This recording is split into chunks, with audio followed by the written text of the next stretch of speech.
y'all giving me exactly what I want with my career right now.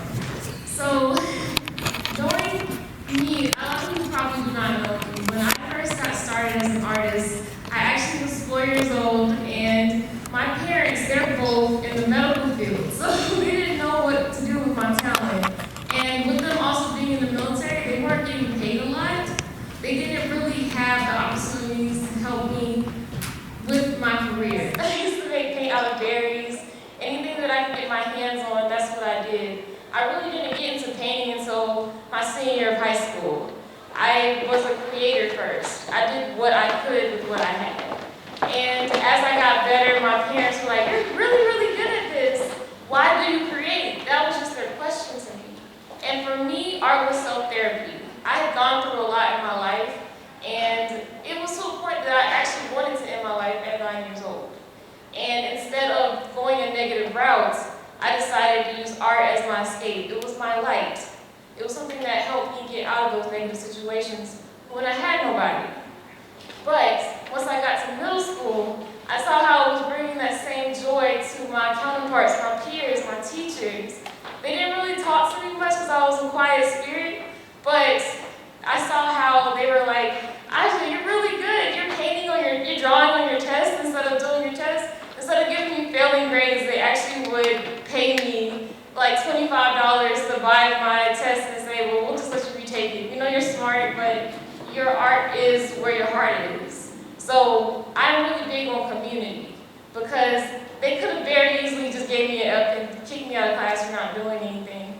That's just where my mind was. And that's what I always say, you really can't teach a fish to swim when you're a monkey.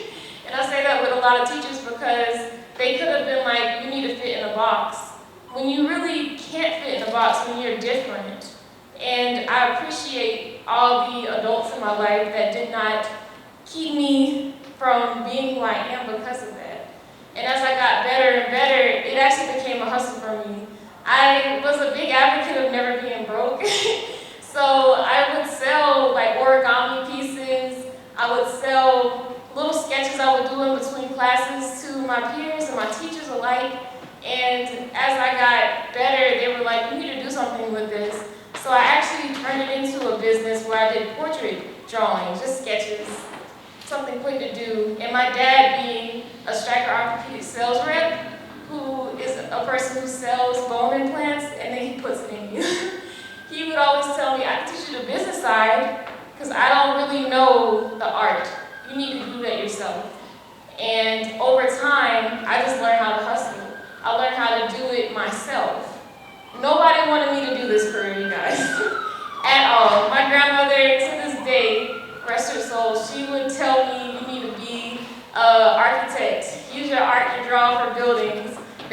A lot of people have fear, and I've heard that in the panel a lot today, and that was really, really, really key to me.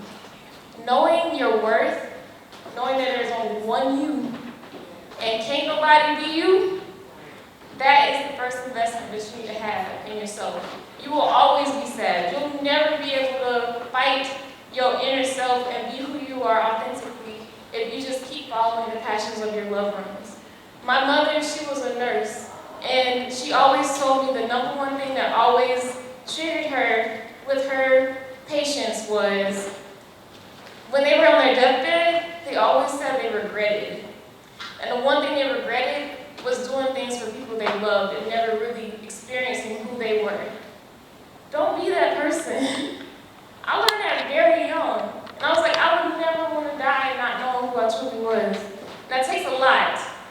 Art was my escape, but for me to become the artist that I am now, I had to find the art within myself first. You can't just do this.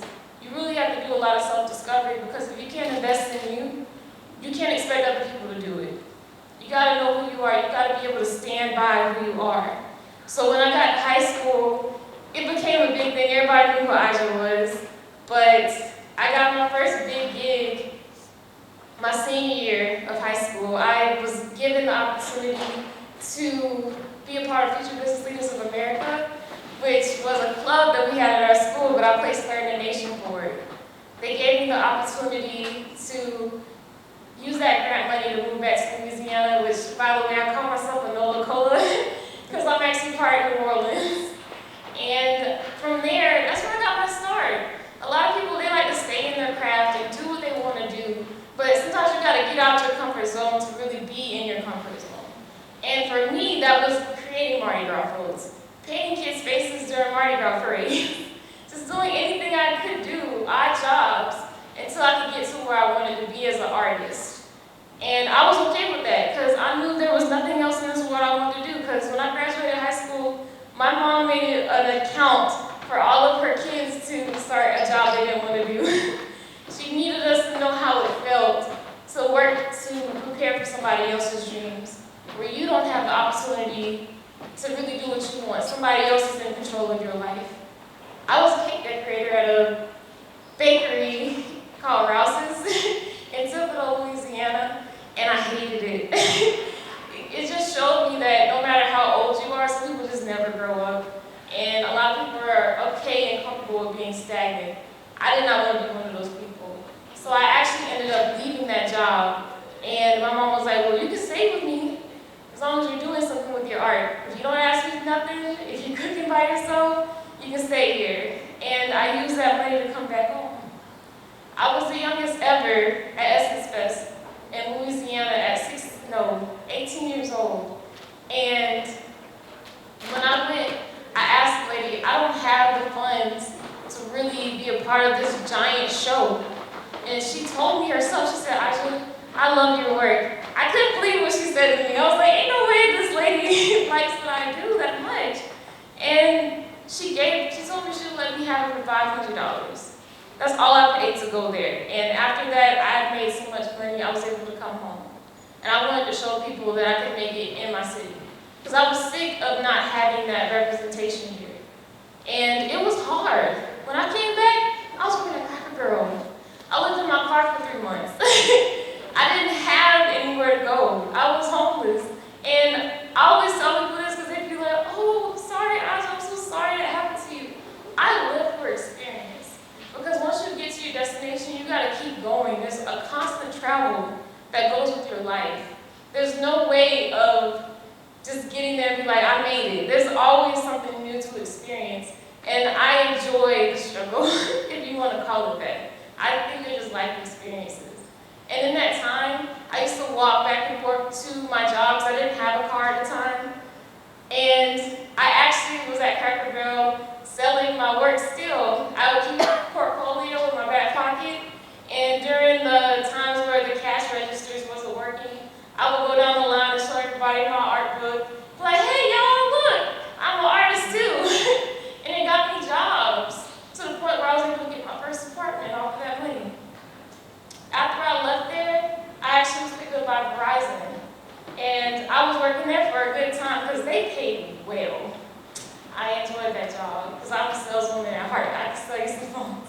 I can sell you anything. But once I started working there, I was still doing the same thing that I did at the Cracker Barrel. I had my artwork on my desk. I had a whole office space where I just put artwork all up. And every time people would walk in to buy phones, I would be like, hey, yeah, but while you're waiting, I got this artwork here, prints are available. It got to the point where my boss was like, Ija, you don't quit, I'm fired. She was just telling me, like, you are too talented and you're too different.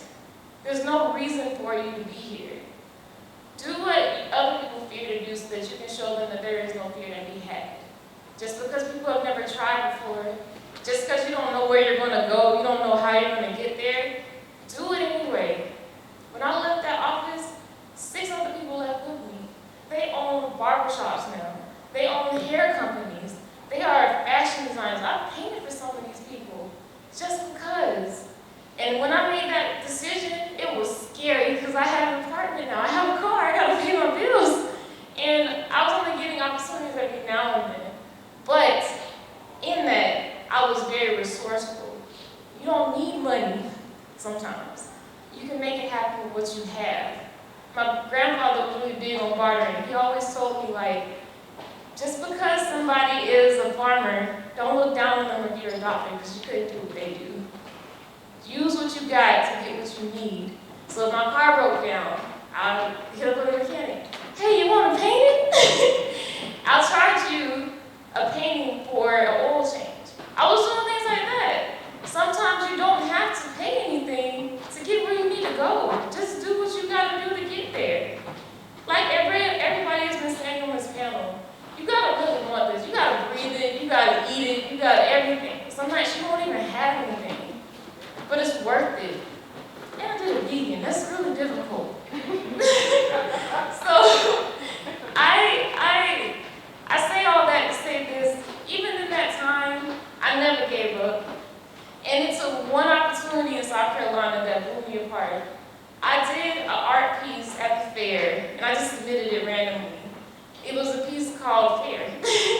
And it was just showcasing my experience there as a kid. I enjoyed it so much that I wanted to create a picture. I always do visions, when you can see in some of these paintings, because it was always scary to me to be able to bring my thoughts out on the paper and it don't look like I wanted to. I critique myself more than most people.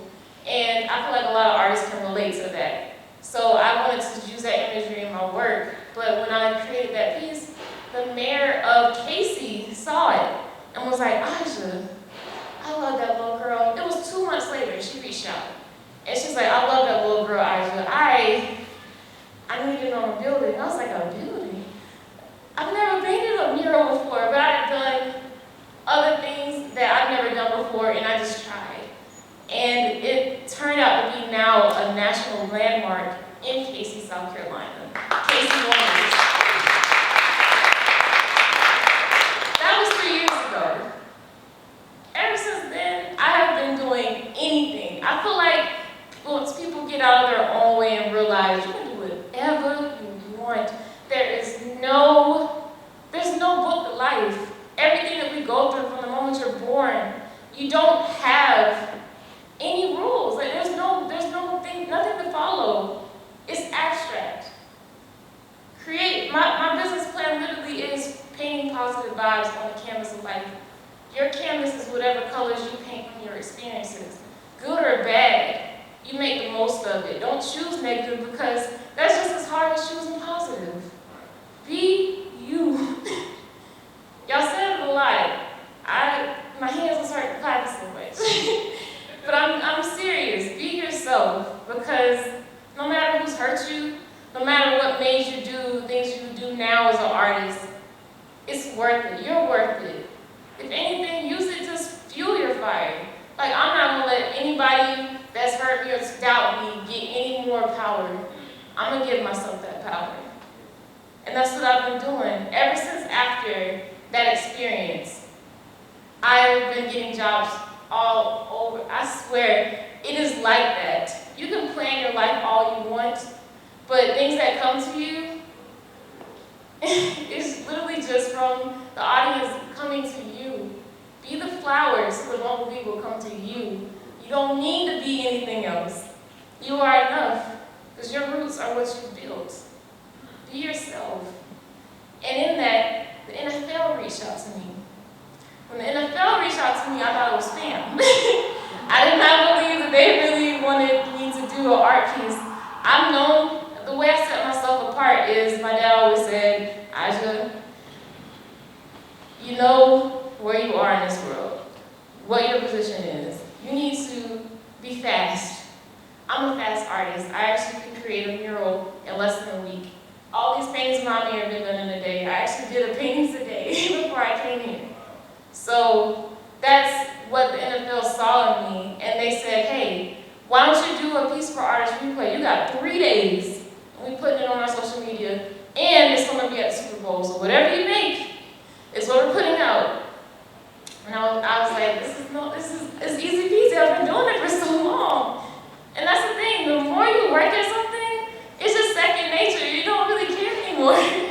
Just do it. And even though it was such a high profile thing, I was humbled so young to know that everybody is good at their superpower, but not yours. Be you to the point where nobody else can. If you copy others, you can copy it too. And you'll never be original. And in that, I even saw from that moment, using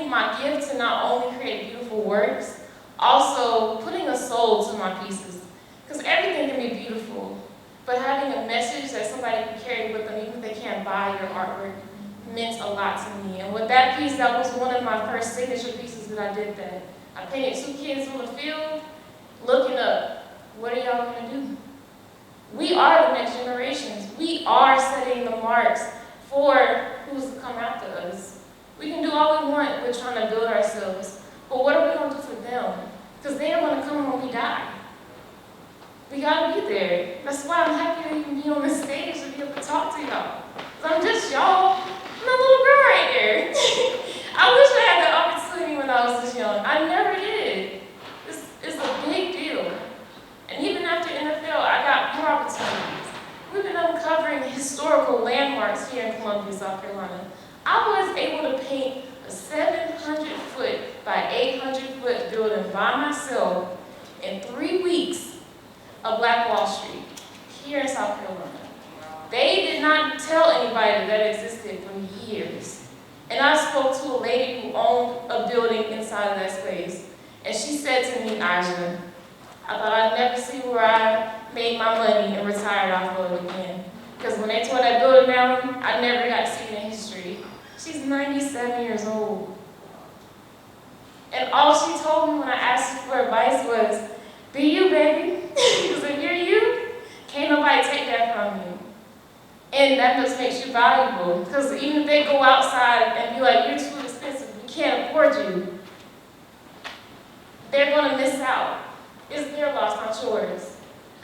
Give people who value you.